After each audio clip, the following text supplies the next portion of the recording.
ఈ video just 2 మినిట్సే ఉంటుంది. ఎందుకంటే సోది లేకుండా ఈ వీడియో చెప్పబోతున్నాను. Welcome to my channel Ojas బైకిల్ నేత. ఈ రోజు మన టాపిక్స్ వచ్చేసి మన లోకేష్ కనగరాజు గురించి వస్తున్న టాపిక్స్, అలాగే రూమర్స్, అలాగే మూవీస్ గురించి మాట్లాడుకుందాం. ఇప్పుడు ప్రెజెంట్ టాపిక్ లోకేష్ కనగరాజు గారు, అలాగే సుజిత్ గారు వీళ్ళ మధ్యలో ఏంటంటే కొంచెం సంఘర్షణ జరుగుతుంది యూట్యూబ్ లో, ట్విట్టర్ లో. ఎందుకంటే ఇది తీసిన లోకేష్ గారు తీసిన ఫస్ట్ ఫిలిం నగరం. ఈ సినిమాతో చాలా బాగుంటది. ఎందుకంటే ఈ సినిమాలో ఉన్న డెప్త్ గానీ, ఈ సినిమాలో ఉన్న కాన్సెప్ట్ గానీ చాలా బాగుంటది. సెకండ్ ఫిల్మ్ వచ్చేసి ఖైదీ. ఈ సినిమా అయితే అప్పటికున్న సినిమాలలో ఈ సినిమా ది బెస్ట్ పార్ట్ అనమాట. ఎందుకంటే ఈ సినిమా చూసాకైతే చాలా మైండ్ బ్లోయింగ్ డీటెయిల్స్ అలాగే చాలా ఉన్నాయి. ఈ థర్డ్ ఫిల్మ్ వచ్చేసి మనం మాస్టర్ సినిమా చూసాక ఏంటంటే ఇలా కూడా తీయొచ్చు మ్యూజికల్ గా, అలాగే కొంచెం స్టైలిష్ గా, అంటే కంటెంట్ వైజ్ గా చాలా బాగున్నా, కొంచెం డ్రామాటిక్ బాగుంటది. ఇందులో భవానీ క్యారెక్టర్ లేకపోతే అసలుకి మాస్టర్ సినిమా అసలు లేదు. సో మనోడికి ఇక్కడ నుంచి కాన్ఫిడెన్స్ పెరిగిన తర్వాత అప్పుడు ఏం చేసినట్టే విక్రమ్ సినిమా స్టార్ట్ చేసిండు. విక్రమ్ సినిమా అయితే నెవర్ బిఫోర్ ఎవర్ ఆఫ్టర్ అన్నట్టు లాస్ట్ 10 మినిట్స్ మన సూర్య గారు రోలెక్స్ అంటూ వచ్చి మొత్తం రఫ్ ఆడించాడు. తను లేకపోతే సినిమా హిట్ గా అన్నట్టుగా ఉంది. ఎందుకంటే లాస్ట్ మినిట్ చాలా మంది ఇంపాక్ట్ చేసింది, అలాగే చాలా బాగుంది. థర్డ్ ఫిల్మ్ వచ్చేసి లివ్ సినిమా అయితే అప్పటి వరకు ఉన్న సినిమాలో చాలా ఇన్స్పిరేషన్ చేసిన సినిమా.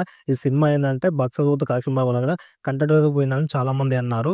థర్డ్ ఫిల్మ్ వచ్చేసి సూపర్ స్టార్ రజనీకాంత్ తోటి కూలీ సినిమా చేశారు. ఈ సినిమా ఏంటంటే రీసెంట్ గా వచ్చి అంత టాపిక్ వైజ్ గా అంత నెగిటివ్ వైడ్ గా వచ్చేసింది. ఎందుకంటే పబ్లిక్ అంత నచ్చలేదు. ఎందుకంటే బిగ్గెస్ట్ ఇంపాక్ట్ వచ్చేసి ఎల్సీ కలెక్షన్ ఉండాలి అని చెప్పేసి. ఇవి లోకేష్ కనకరాజు గారి యొక్క కాన్సెప్ట్, అలాగే సినిమా యొక్క కలెక్షన్. అంటే కలెక్షన్ అంటే నార్మల్ గా హిట్ అండ్ ఫ్లాప్స్ ఉంటాయి. సో అవి ఇప్పుడు సుజిత్ గారి గురించి మాట్లాడుకుందాం. సుజిత్ గారు అయితే చిన్న ఏజ్ లో వచ్చి సో చాలా మంచి ఇంపాక్ట్ చేస్తారు. ఎందుకంటే నేను తీసిన ఫస్ట్ ఫిల్మ్ వచ్చేసి రన్ రాజు రన్. ఈ సినిమా అయితే చాలా మంచిగా ఆడింది. సెకండ్ ఫిల్మ్ వచ్చేసి మన ప్రభాస్ గారితో సాహసం తీస్తారు. ఈ సినిమా అయితే స్టైలిష్ గా చాలా బాగుంది, డ్రామాటిక్ గా. థర్డ్ ఫిల్మ్ వచ్చేసి ఓజీ సినిమా. ఓజీ సినిమా తోటి లెక్కలేని మారిపోయాయి. ఎందుకంటే కంటెంట్ వైడ్ చూసుకుని కంటెంట్ లేకున్నా కూడా ఒక ఫ్యాన్ ని అని చెప్పుకొని ఎలా చూపించాలని చెప్పేసి చాలా మంది మాట్లాడుకుంటున్నారు. ఓజీ సినిమా రిలీజ్ అయ్యాక చాలా మంది ఏమన్నారంటే ఇది సినిమా అంటే ఇది ఫ్యాన్ అంటే ఒక అభిమానం చెప్పుకోవడం, సినిమా తీయడం అంటే అలా కాదు. సినిమా తీయడం అంటే ఇది కంటెంట్ లేకుండా కూడా ఒక డైరెక్ట్ ఫ్యాన్ ఒక అభిమాని ఎలా చూపించాలో అలా చూపించాలని చెప్పేసి చాలా మంది మెచ్చుకున్నారు. ఎందుకంటే ఇప్పుడు లోకేష్ గారు చెప్తున్నారు, ఎందుకంటే నేను ఫ్యాన్ ని, నీ సూపర్ హీరోని, సో నాకు అభిమానం ఉందని చెప్పేసి చూపించుకోవడం కాదు. ఒక్కసారి సుజిత్ గారిని చూసి నేర్చుకొని చెప్తున్నారు. ఎందుకంటే తనకి ఎలాంటి ఎక్స్ప్రెషన్ లేకున్నా కూడా 3 సినిమాలతోటే చాలా బిగ్ ఇంపాక్ట్ చేశారు. ఎందుకంటే ఇద్దరు సూపర్ స్టార్ హ్యాండిల్ చేశారు, తను ప్రూవ్ చేసుకున్నాడు. బట్ ద ఫస్ట్ టైం ఏంటంటే కూలీ సినిమా చూసాక ఏంటంటే లోకేష్ గారిని ఈ సినిమాని చూసి నేర్చుకోండి. ఎందుకంటే ఒక అభిమాని ఎలా చూపించాలో. కూలీ సినిమా అంత ఇంపాక్ట్ చేయలేదు. ఎందుకంటే స్లో నరేషన్, సీరియల్ చూసినట్టు ఉంది.